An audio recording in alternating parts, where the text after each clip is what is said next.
Good evening বন্ধুরা, কেমন আছেন? আশা করছি ভালো আছেন। আমি এই চিড়া দিয়ে মোয়া করে দেখাবো। শুকনো কড়াই বসাবো, বসিয়ে গরম হলে চিড়াটা ভেজে নেব। ভালো লাল লাল করে ভেজে একটা বাটিতে নামিয়ে নেবো। তারপরে কড়াইটা পরিষ্কার করে একটুখানি জল দিয়ে পরিমাণ মতন গুড় দেবো। যেরকম চিড়া দেবো সেরকম পরিমাণ মতন গুড় দেবো। আমি যেরকম 250 চিড়া করছি, 250 মতন গুড় দেবো।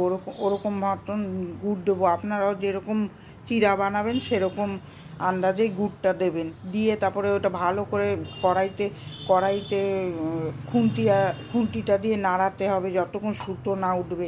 সুতো না উঠলে দিলে চিড়াটা নেতিয়ে যাবে, মোয়া ভালো হবে না, অনেকক্ষণ লাগবে করতে। তারপরে এই সুতো উঠে গেছে, এবার চিড়াটা ওই ভাজা চিড়াটা দিয়ে দিলাম।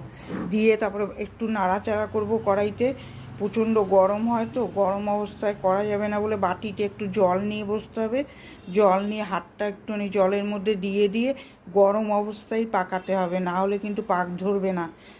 ঠান্ডা হয়ে গেলে ছেড়ে যাবে আর পাক ধরবে না। এরকম গরম অবস্থায় এরকম পাকিয়ে নিতে হবে।